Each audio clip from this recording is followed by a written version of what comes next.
Chinese President Xi Jinping has been visiting Guangdong Province in southern China on the 40th anniversary of China's reform and opening up.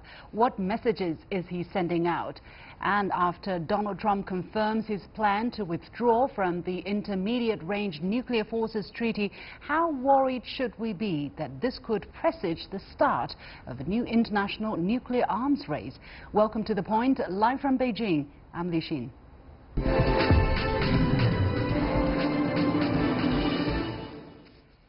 Chinese President Xi Jinping is on an inspection trip to Guangdong Province in southern China, the bridgehead of China's reform and opening up process. One of the items on his agenda was the opening of a new bridge linking Hong Kong with Macau and Zhuhai, but we'll be talking about that in tomorrow's program. 6 years ago, however, Guangdong was the first province he visited after the 18th National Congress of the Communist Party of China. He explained at that time that he felt obliged to honor the history of reform and opening up at the place that pioneered the historic cause. Why is President Xi visiting Guangdong again at this point, and what message is he sending out? Joining me for the discussion from Hong Kong is Robert Kep, Director of the Economist Corporate Network, and in Beijing, Professor Liu Baocheng from the University of International Business and Economics. Gentlemen, welcome to the show. Professor Liu, let me go to you first. What are the same and different messages President Xi is sending out in these two visits to Guangdong? In 2012, as I mentioned, Guangdong was the first stop of President Xi since his new administration took office, and this time we are honoring the 40th anniversary of China's reform and opening up. Yes, 6 years ago when he stepped into the top administration, the whole world was looking at China, whether China under his leadership is going to be resolved to continue the reform process, or is he going to turn the boat around? And because that was also a very difficult time during a lot of global pressure going on, and also when China was also deepening the economic reform, and many companies were also, foreign companies were also experiencing difficult times. So he really wanted to assure the world that China will maintain a consistent track to open to the world. So that was a very clear message. And 6 years later, his visit is there to show that, well, see, for the past 6 years, I delivered what I really showed to the world, and now it is also a new time for us to further open the door. And Guangdong is changing now from a manufacturer base or labor-intensive industry into a more technology-intensive industry. And also when Guangdong area is integrating further with Hong Kong and Macau as a big Bay Area. So during now the interesting time of, again, the trade pressure from the United States and anti-globalization process, so he wanted to tell the world that we want to further open, but also that we want further regional integration to allow a freer movement of economic resources across different systems, and also that technology development is something that he wanted to see that Guangdong will turn out to be the hub. A lot of messages there, but Robert, China's economic boom over the years has been against a relatively calm external environment, but it seems that that has been changing over the past 1 or 2 years. And earlier this month, Vice U.S. President Mike Pence accused China of paying lip service to reform and opening up, and said later Chinese leader Deng Xiaoping's policy of reform and opening up now rings hollow. Do you think President Xi is potentially sending a response to such accusations? I guess indirectly. I don't think the trip was necessarily planned with that commentary in mind. I very much agree with what about. Well, okay. So I don't see it quite as so much of a response as just changing the narrative, like Baocheng was detailing there. You know, Guangdong is arguably, if not the most successful, certainly one of the most successful economic regions of China, particularly in its diversity. If you compare it to Yangtze River Delta or Beijing, it actually has a much more diverse and prospering economy, and also leading global brands. that it's produced. So I think it's to show that, and to show that they, in China, you know, the Chinese government and then the people of China are making real progress to further that. So that is a different narrative from what we've been hearing dominating the headlines, which is China is closed, China is protectionist, and these negative remarks like you mentioned from the U.S. Vice President. Well, also, people naturally evokes the memory of late paramount Chinese leader Deng Xiaoping's visit to southern China, his tour of southern China in 1992. It seems that whenever people want to send out a message about economic reform and opening up, they go to southern China. But this time, what are the specifics that President Xi needs to speak out, needs to emphasize, especially when we're talking about barriers to deepening reform? Professor Liu. Well, I think in the first place, the situation has changed. You know, when the Guangdong area was a manufacturing hub, and Hong Kong was really the window for a global marketplace. But now Guangdong has really gone up into more of the technologically development region. So there's going to be a new division of labor. And now, you know, when Macau is also, you know, focused more on the, you know, entertainment and casinos, etc. So how these three regions can integrate and also can exercise the unique advantage of each region by better connectivity. The other is actually this big Bay Area is a big blueprint when China, you know, we really introduce more of the mechanism for the freer movement of all economic resources, and also by reducing the cost for them to get you know, strategically combined.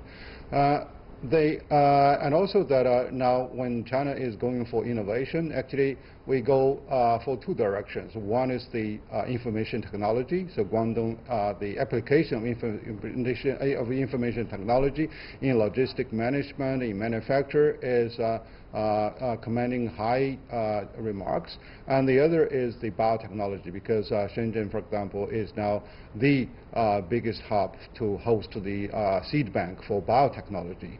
So therefore, he emphasized that while we continue to open and deepen the opening process, deepening the reform, and also we really wanted to develop the core technologies that are in the hands of the Chinese people. So he has high expectations on the result of integration to support Chinese innovation. Yeah. Well, actually, the Chinese leadership has been emphasizing the resolve to continue to deepen reform and open wider on various occasions over the past few years. And yet, some Western commentators or some Western governments are saying that they're not seeing this translated into reality so fast. Robert, what's the problem behind this? What kind of barriers do you think are there in front of China when, in terms of deepening reforms and opening up? Do you think people in the West grasp the kind of challenge China is faced with in doing just that? Well, it depends kind of who we talk about. Probably the average Westerner, no. Among China observers and investors, I guess it's a mixed bag. It very much depends what sector you're in and what your individual experience as a company or person being from the outside coming into China is. So to give some of the positive cases, recently BASF, ExxonMobil, Tesla have all announced for the first time opening wholly owned foreign enterprise operations in China in sectors that before were closed off, namely heavy chemicals and automotive in the two cases there, of sectors at least.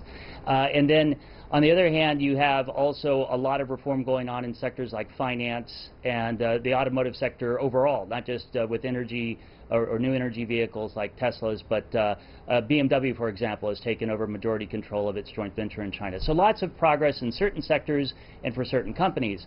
But a lot of other observers are seeing, well, supply-side reform in China seems more for the benefit of state-owned enterprises. And you have things like the cybersecurity law, which really go in a totally different direction from what we're seeing, particularly in the EU, but also the United States, in terms of individual user protection versus state protection, which is what China's law emphasizes. So there are different types of reform. Those who really study it see that China is doing quite a lot of reform, but the impact is different depending on where you stand. Mm-hmm. Professor Liu, what's your take on this question here? I think there has been growing expectation on China, but the reality is that during the first phase of reform and open door, much of the easier work have been completed. You mean in the 40 years up to now? Yeah, I mean, for example, during the first 30 years, for example, primarily through liberalization and deregulation, privatization, but and also the engine for the economy was focused more on growth. But right now we are really shifting, adjusting, I should say, the gear. We focus more on the balance between growth and equality. And in the meantime, we are trying to roll out a larger platform because, for example, the special economic zones in Guangdong area was designed merely to have joint ventures with foreign companies in the manufacturing sector, but now this has really proliferated along the entire China.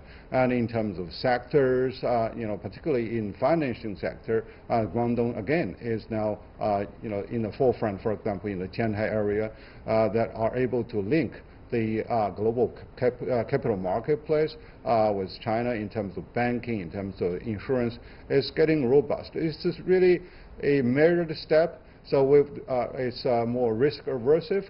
So therefore, I should say that we are not really synchronizing with the global expectation, but we are making our own steps that suit China. Mm-hmm.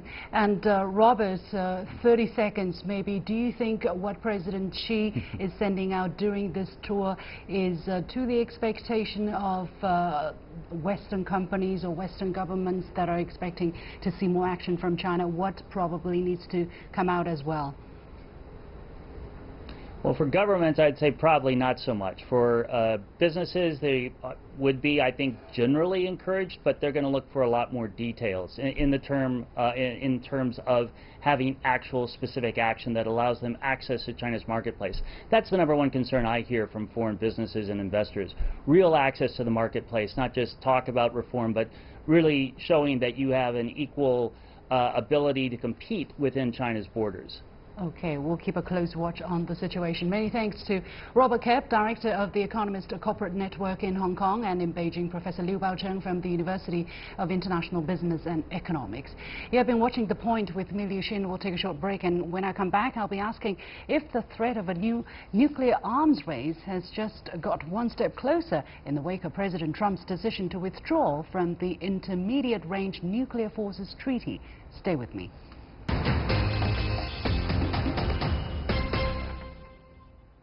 U.S. President Donald Trump confirmed on Saturday his plan to withdraw from the 1987 Intermediate Range Nuclear Forces Treaty, or INF. He said the Russians had been violating it for many years, while China, not a signatory, remained free to develop such weapons. Mikhail Gorbachev and Ronald Reagan negotiated the treaty in 1987, which paved the way for arms reductions, eliminating all land-based nuclear and conventional missiles with ranges between 500 and 5,500 kilometers. Russia responded by saying the U.S. decision is not a surprise, but very dangerous. Now, President Trump has said that the U.S. would increase its nuclear arsenal until other nations come to their senses and that is threatening an arms race. Now, his announcements came as his national security advisor John Bolton was in Russia to meet with counterparts and discuss, among other things, treaty compliance. So how dangerous is this move by the U.S. and what are the likely consequences? Joining me from Moscow is Dmitry Babich, a political analyst for Sputnik International, and from Washington, D.C., Eleanor Clift, a columnist with the Daily Beast. Welcome to both of you. Dmitry, let me go to you first. The treaty has been in place for 31 years, and it has been requiring both nations to eliminate land-based short and intermediate-range nuclear and conventional missiles. Has it been successful in doing that? Well, I think it was, because the situation became a lot better in the 90s. But now, when President Trump announced the American withdrawal from INF, I think the situation is very dangerous because before that, Presidents Bush the Jr. and Obama basically dismantled the whole system of arms control, and INF was one of the remaining pillars of that system. First, Bush the Jr. went out of the ABM Treaty in 2001. Then Obama continued along the same lines. So basically, when Trump accuses Russia of not complying with the treaty, first, let me remind you that the treaty does not prohibit to develop and to research. It just prohibits the deployment of intermediate-range missiles. And second, just look at the map. The situation changed dramatically since 1987, and of course not to Russia's advantage. In 1987, the Soviet Union was still in existence. No one could even dream, not even in a nightmare, the Soviet commanders could imagine Estonia, Latvia, and Lithuania, the Baltic states, having Western contingents of forces on their territory and planning to have missiles, American missiles on their territory. Okay. Poland now has a big American contingent and also plans to have missiles. So the situation changed so dramatically that when Mr. Trump accuses Russia of not abiding by the treaty, he is simply being unfair because the conditions are entirely new. Okay. And if he proceeds with his exit from the treaty, then the whole system of arms control will simply be devastated. Okay, that's Eleanor. the problem. Yeah, Eleanor, coming from your perspective, what do you say to the kind of surprise factor of President Trump's announcement? Was it really a surprise? As what Dmitry was saying, it seems he was just simply continuing the policy of the previous U.S. administrations. Well, I think there have been credible accusations that Russia has not been living up to the treaty, but the response to that would be that you would try to negotiate new terms.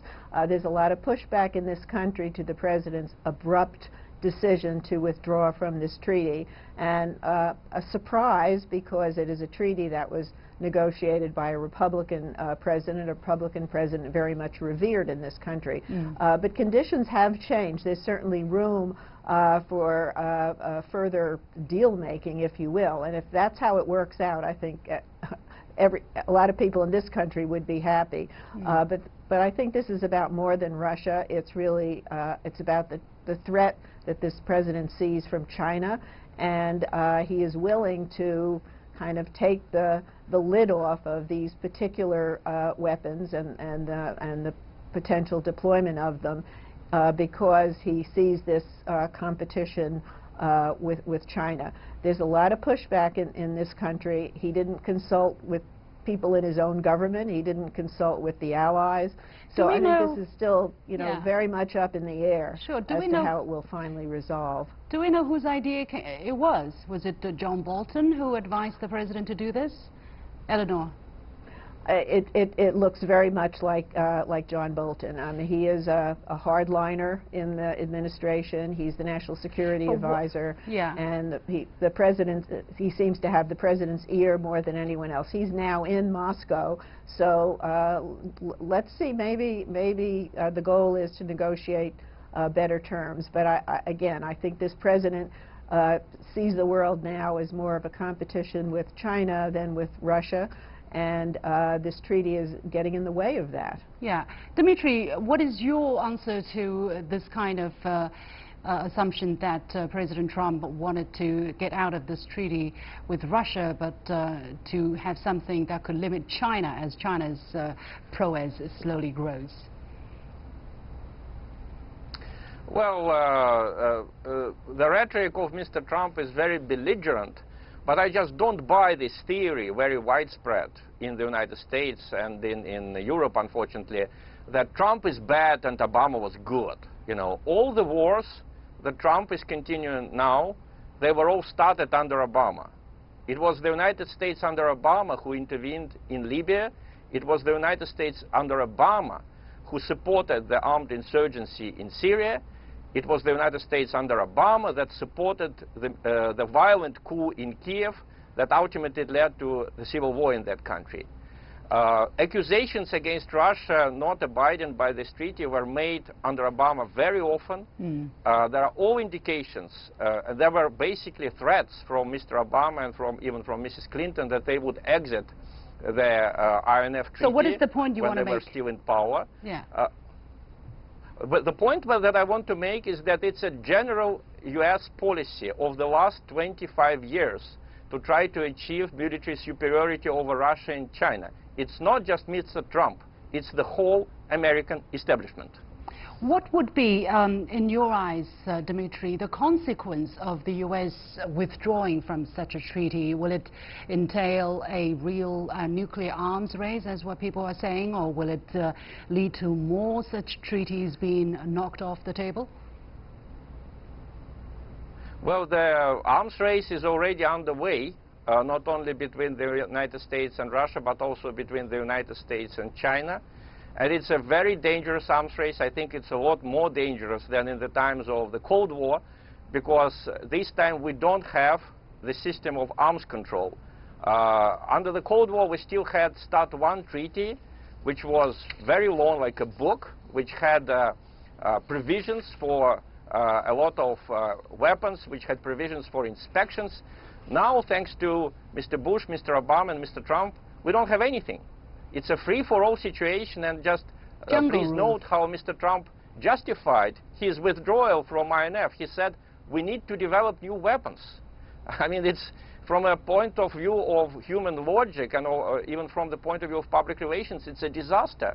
And of course, in this situation, Russia and China will cooperate, not necessarily because we are similar countries, we are very different countries, but when you have a mortal danger coming from the United States, from the European Union and their allies, of course you have countries like Russia and China getting closer together. I think it's a reverse of the Cold War times, because at the height of the Cold War, Soviet Union and China were revolutionary powers. Now it's the West that is the revolutionary power. Let me go to Eleanor here. If you have any thoughts to add on what Dmitry just said, please go ahead. But I do want to highlight this argument from Jeffrey Lewis, who is director of the East Asia Non-Proliferation Program at the Middleborough Institute of International Studies at Monterey. He said, the China stuff is nonsense. The INF does not leave the U.S. at a significant disadvantage in the Pacific. It does not prohibit sea and air-based systems, nor does it prohibit South Korea and Japan from developing long-range missiles. If China were a real problem, the U.S. and its allies could have acted a long time ago. So what do you say to that?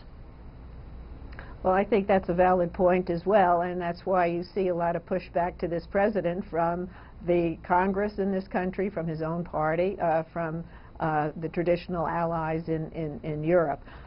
This president ran on the slogan, America First, and that was interpreted to be that he would be more isolationist than the presidents before him. But he defines isolationism in his own way, and he defines America First in his own way. And it's the unpredictability of this president, I think, that has people really uneasy.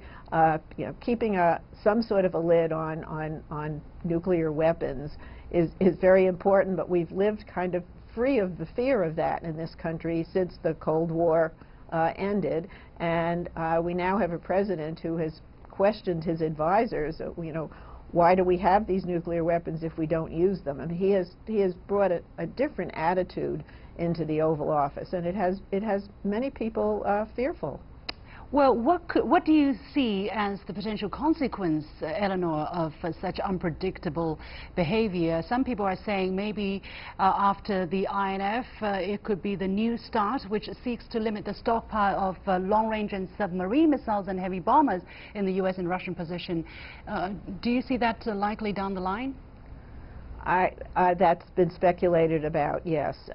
And you have this irony of the president is surrounded by generals, and the Defense Secretary, General Mattis, he is considered the strongest defender of the international alliances.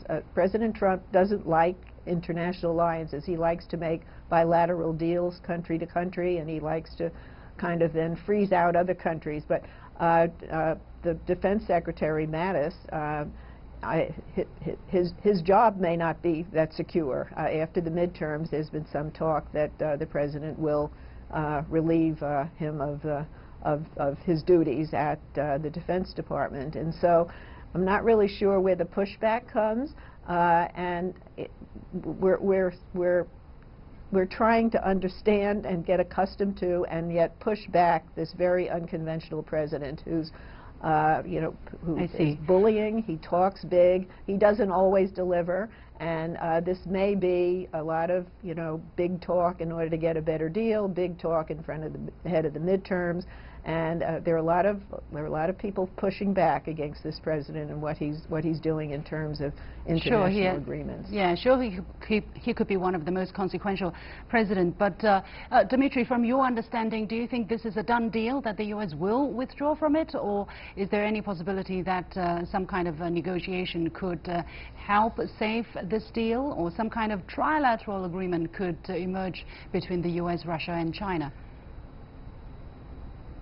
Well, I want to hope that such a deal is possible, but it was the history of our relationship with the last 3 administrations that actually no deal was possible. I mean, when the coup in Ukraine started, it was the suggestion of the former President Yanukovych in Ukraine to have a trilateral negotiation.